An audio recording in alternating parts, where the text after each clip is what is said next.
Bagaimana hukumnya mengambil uang suami tanpa persetujuan suami untuk ditabungkan demi kepentingan rumah tangga? Ini namanya gerakan ibu-ibu kreatif.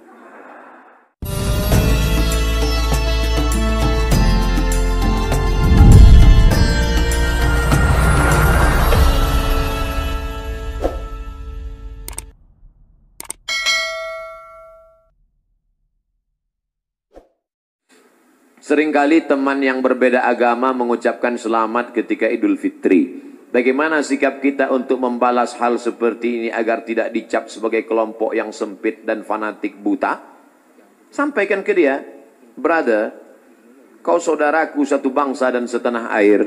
Aku tidak bisa mengucapkan selamat Natal, karena bagi kami Nabi Isa itu bukan Tuhan, dia adalah Nabi utusan Allah. Dan bagi kami dia tidak lahir tanggal 25 Desember. Kuharap kau tidak tersinggung dengan ini. Kalaupun kau tersinggung, ya nggak apa-apa. Saya punya sahabat tidak Islam, tapi saya sampai hari ini masih teman baik. Dan dia tidak tersinggung karena dia tahu keyakinan saya. Itulah makna persahabatan.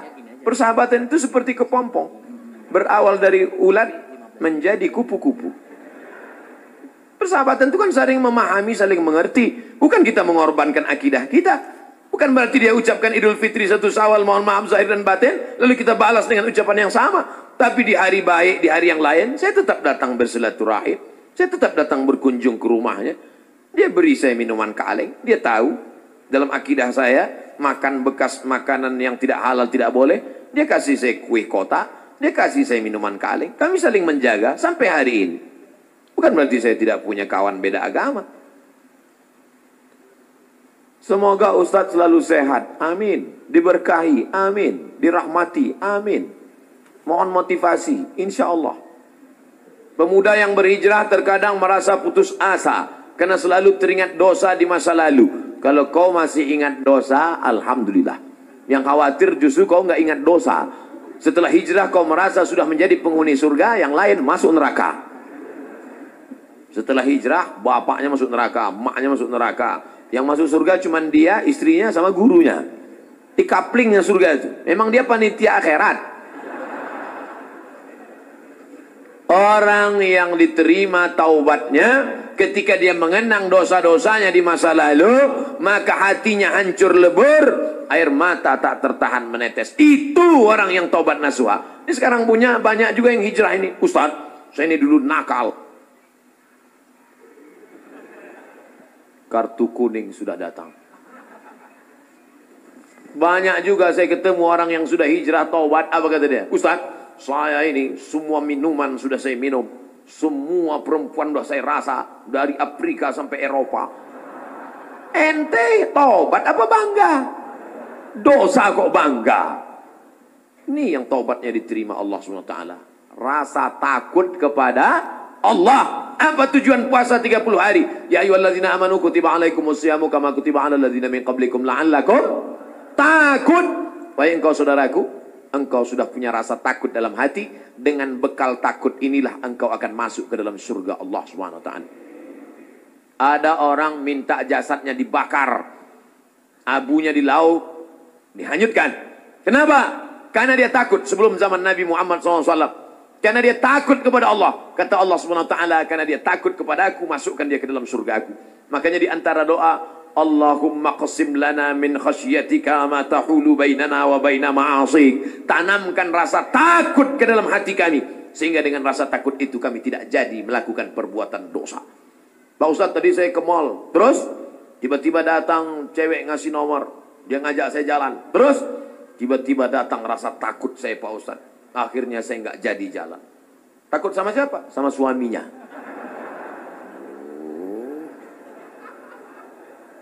Untuk masyarakat Indonesia yang beragam, bagaimana model bertetangga yang diajarkan Islam dalam menghadapi perbedaan keyakinan dan latar belakang etnis? Saya nyewa rumah ngontrak di Mesir di lantai bawah. Di atas namanya Baba Yosef Hana. Baba Yosef Hana, agamanya Kristen Ortodok. Saya bertetangga 2 tahun. dari tahun 2000 sampai 2002. 2002 bulan November pulang. Suatu ketika kami datang mengadu ke Baba Yosef. Baba Yosef, kami tidak sanggup lagi bayar uang sewa rumah. Karena Baba Yosef mengatakan sewa rumah mesti saya naikkan. Karena saya kena kanker. Saratan. Saratan bahasa Arabnya, saya kena kanker nak. Maka sewa rumah mau kami naikkan. Kalau Baba Yosef menaikkan sewa rumah, apa boleh buat? Kami pindah dari rumah ini Baba Yosef. Kenapa? Karena kami juga lebih dahsyat kanker kantong kering. Tahun 98, 99, 2000 krisis moneter. Apa kata Baba Yosef? Kalian jangan pindah, tetaplah di rumah ini. Setiap acara Pak Dubes datang, Baba Yosef kami undang makan bersama. Dan dia juga tetap baik dengan kami. Kami tahu kami berbeda, maka mengucapkan tidak assalamualaikum. Tapi kalau ketemu, sabahal khair, selamat pagi. Sabahan nur, selamat siang. Masa al khair, selamat petang, selamat malam. Kami saling menjaga. Apakah karena berbeda lalu kemudian kami berkumpul bersama? Ini tuan rumah beda agama, mari kita siapkan pisau dapur, kita bunuh dia malam-malam. Wala ana abidum ma'abattum wala antum abiduna ma'abud lakum dinukum waliyadin. Kami tetap bisa bekerja sama. Di Indonesia, tetangga dekat rumah saya non-muslim, kami bertetangga, tidak pernah konflik sampai hari ini. Mereka saya khawatir yang ribut-ribut di internet ini yang gak bertetangga malah ribut. Manusia gagal paham. Kalau ada orang gagal paham, kita kasih paham. Insya Allah dia paham. Yang jadi masalah ini, ada orang-orang yang cari makannya dari gagal paham. Kalau nggak gagal paham, nggak makan. Bahaya ini manusia. Mesti dibina. Kalau tidak bisa dibina, dibinasakan. Ustadz, ibu saya meninggal seminggu yang lalu. Ibu saya meninggal hari Jumat ini 11 Rajab setahun yang lalu. Sampai hari ini belum hilang sakitnya. Apalagi kalau seminggu yang lalu. Saya mohon doanya agar ibu saya ditempatkan di tempat terbaik di sisi Allah. Nanti di akhir majelis, bukan hanya ibu engkau saudaraku, ibu kita semua. Dulu, makin berjalan hari itu makin lama dia makin berkurang. Di antara yang menenangkan hati ini adalah banyak-banyak berkirim doa. Habis setiap solat, Allah maghfir laha warhamha wa'afiha wa'afu anha. Kalau kau sanggup baca sekhatam Quran, bacakan sekhatam. Tak sanggup sekhatam, baca Yasin. Tak sanggup Yasin, baca Fatihah. Fatihah tak juga sanggup, parah kali.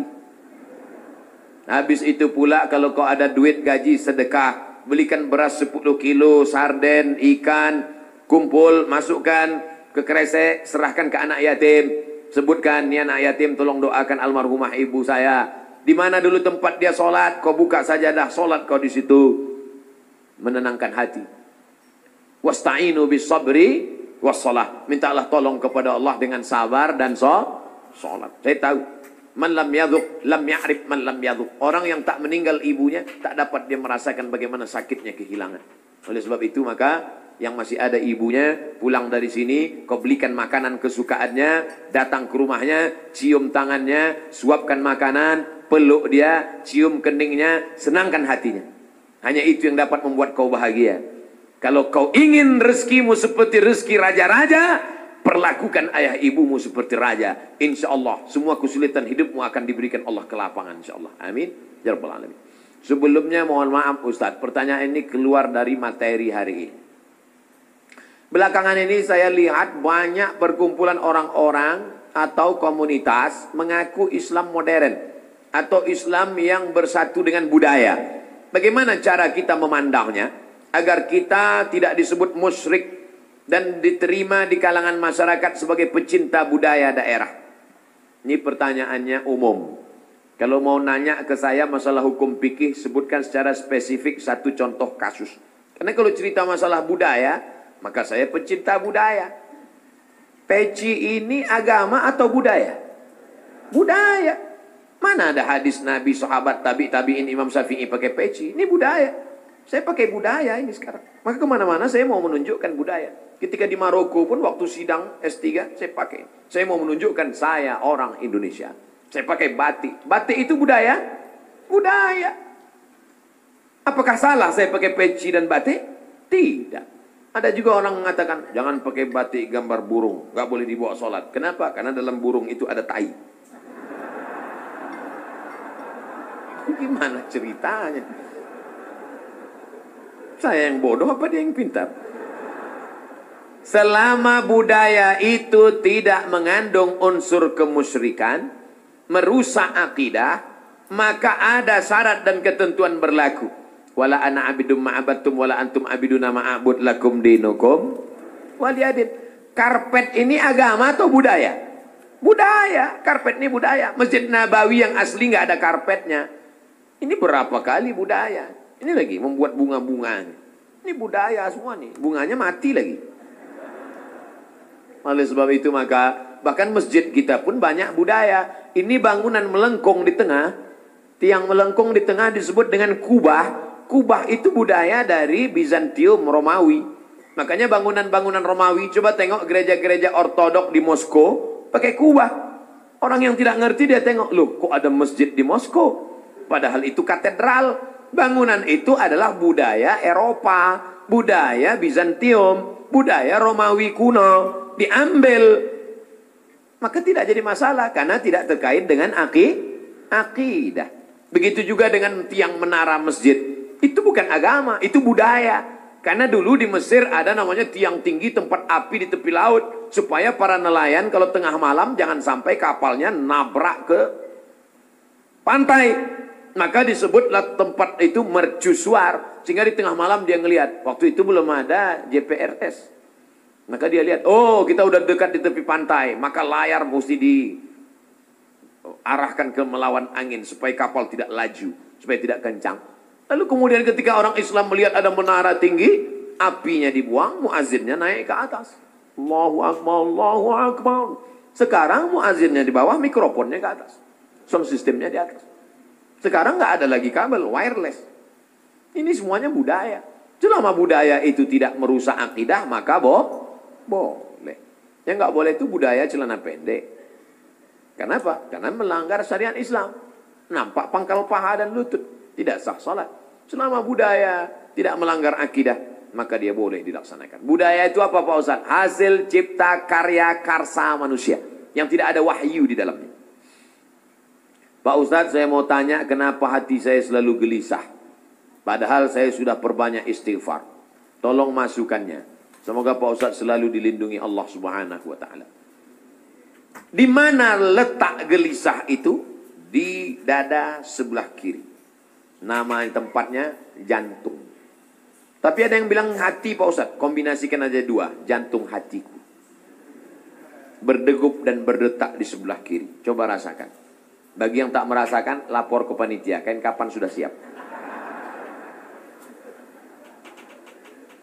Makanya kadang kita bangun tidur nggak ada angin, nggak ada hujan, risau, suntuk di dalam. Tapi begitu kita ambil wudhu, sholat, terasa dia seperti kopi yang habis diaduk, tiba-tiba bening. Ala bidzikrillahi tatmainnul qulub. Dengan banyak berzikir mengingat Allah, maka hati akan menjadi tenang. Ya muqallibal qulub. Wahai engkau yang membolak-balikkan hati, tsabbit qalbi, kokohkan hatiku. Ala dinik wa ala ta'atik. Apakah materi bisa menenangkan hati? Tidak. Materi hanya bisa menenangkan materi. Materi lambung. Lambung hanya bisa ditenangkan dengan materi. Apa dia? Nasi uduk. Ayam penyet, ayam pop, ayam mati. Tapi non materi hanya bisa ditenangkan dengan agama. Makanya orang-orang ateis yang tidak beragama, hidupnya sempit, kata Allah ka'annama yas'adu fis sama, seperti terbang. Kita kalau naik pesawat, terbang, take off, itu dada terasa sempit. Begitulah orang yang tidak berserah diri kepada Allah, sempit. Akhirnya mereka mencari ketenangan kemana? Sabu-sabu, pil anjing gila, sakau, penjara, kalau ketangkap BNN, mati. Angka bunuh diri terbesar di dunia, bukan di Republik Indonesia, bukan di Asia, tapi justru di Eropa dan Amerika. Karena mereka meninggalkan agama. Stres, depresi. Mobil mewah tapi nggak bisa tidur malam. Jam 2 malam stres, depresi. Makan obat tidur, tidur. Bangun tidur, stres lagi. Bangun tidur, tidur, mati. Sementara kita tenang. Begitu datang ke masjid, duduk, ngelihat muka ustadz, tertidur. Panitia penutup, bangun. Fabi ayyi ala'i rabbikuma tukadziban.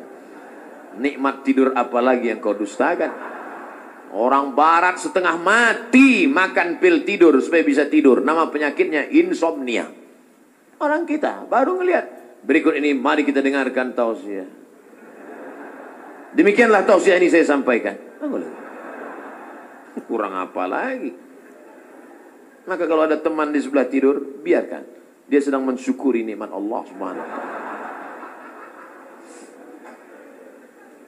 Jadi Pak Ustadz jawabannya, perbanyak zikir. Siapa yang bersolawat 1 kali 1 hari 1000 kali, maka sebelum mati dia melihat tempatnya dalam surga. Siapa yang meriwayatkan itu? Ditulis oleh Syekh Ali Jum'ah, Mufti Mesir. Diriwayatkannya dari beberapa riwayat kitab-kitab sahih. Jadi kau beberapa kali istighfarnya. Coba amalkan ini. 1 kali 1000 kali. 1 hari 1000 kali. Beli tasbih yang ujungnya ada 10, 100. Kan betul. Allahumma sholli ala sayyidina Muhammad wa ala ali Muhammad. Allahumma sholli ala sayyidina Muhammad. Kadang-kadang belum sampai 200 kau udah tertidur. Bangun lagi, sambung lagi. Allahumma sholli ala sayyidina Muhammad. Malu bawa tasbih, pakai tasbih digital yang pencet itu. Allahumma sholli ala sayyidina Muhammad. Allahumma sholli ala. Tapi pelan-pelan. Kadang ada yang pakai tasbih itu. Macam makan bakwan kepanasan. Bagaimana hukumnya mengambil uang suami tanpa persetujuan suami untuk ditabungkan demi kepentingan rumah tangga? Ini namanya gerakan ibu-ibu kreatif. Ketika Nabi Muhammad SAW sedang duduk di atas bukit Sofa pada tahun 8 Hijrah, rekonsiliasi kota Makkah, Nabi pulang ke kota Makkah. Maka ketika Nabi sedang duduk, datang seorang perempuan. Nama perempuan itu Hindun. Dia tutup wajahnya karena dia malu kepada Nabi. Hindunlah dulu yang mengunyah jantung Hamzah karena dendam kesumat. Lalu Hindun berkata, suamiku inna Aba Sufyan rajulun syahih. Wahai Rasulullah, suamiku itu Abu Sufyan orangnya pelit, medit, kedekut, bakhil. Apalagi? Bapak Ibu hafal seterusnya. Apa kata Nabi SAW? Ambillah uang dia selama untuk mencukupi kebutuhan engkau dan anak-anakmu. Ini kabar gembira bagi ibu-ibu sekalian. Tapi ingat, mencukupi. Nah, standar di Bandung saya tidak tahu berapa keperluan karena beda harga makanan di Bandung dengan di Riau. Kalau di Bandung ini standarnya 3 juta, tiba-tiba si bapak cuma ngasih 1 juta, ibu boleh ambil 2 juta lagi. Sambutan yang luar biasa. Mana dalilnya? Itu ayat bapak ibu bapak baca waktu akad. Wa ashiruhunna bil ma'ruf. Pergaulilah mereka dengan ma'ruf. Ma'ruf diambil dari kata urf. Urf artinya tradisi setempat. Dasar pengambilan hukum dalam Islam ada 10. Quran, hadis, ijma', qiyas, syar'u man qablana, saddu zara'i, qaulu sahabi, istihsan, istishab, urf. Urf artinya standar umum di kota Bandung berapa. Kalau umumnya di Bandung ini 5 juta, ternyata selama ini dia kasih 2, berarti ibu bisa ambil 3 menurut standar dan ketentuan berlaku. Tapi lebih dari ini tanggung dosanya, saya nggak ikut-ikutan. Saya nggak mau nanti terhalang masuk surga gara-gara ini. Abdul Somad masuk Jannatul Firdaus. Begitu udah mau masuk, datang bapak-bapak dari Bandung nuntut. Wah, saya nggak mau gara-gara ini. Di lingkungan tempat tinggal ada anak yatim. Kita insya Allah bersedekah. Tapi di saat ada keluarga yang sangat butuh bantuan, gimana Pak Ustadz? Wal jari dzil qurba wal jaril junubi. Ada tetangga tapi enggak kerabat, tapi ada tetangga dan ada hubungan kerabat keluarga, maka yang didahulukan adalah yang ada hubungan kerabat. Itu kaedahnya. Baik dalam hal membantu maupun dalam hal pergi kondangan. Undangan hari Ahad ada 5. Bagaimana kita menyusun skala prioritasnya? Yang pertama tetangga kerabat. Habis itu tetangga tidak kerabat. Habis itu teman sekantor. Ring 1, ring 2 gitu. Dalam hal ini boleh nepotisme. Sekarang orang enggak. Kalau ada undangan 5, yang pertama pejabat, orang kaya, tetangga yang miskin enggak punya apa-apa. Yang kira-kira cuma makan sayur sama telur ayam. Ini enggak benar. Oleh sebab itu dalam hal membantu dulu keluarga. Tapi sekarang orang lebih mau bantu orang lain daripada bantu keluarga. Kenapa kamu lebih mau bantu orang lain daripada keluarga? Kalau bantu orang lain, pujiannya melambung. Kalau bantu keluarga, masa cuma ngasih segini?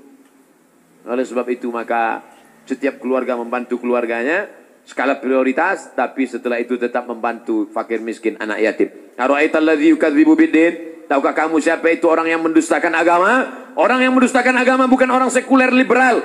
Orang mendustakan agama adalah fadzalikal ladzi yad'ul yatim, menyanyiakan anak yatim, wala yahuddu ala ta'amil miskin, membiarkan fakir miskin. Wa fawailul lil musallin, lalai dalam salat.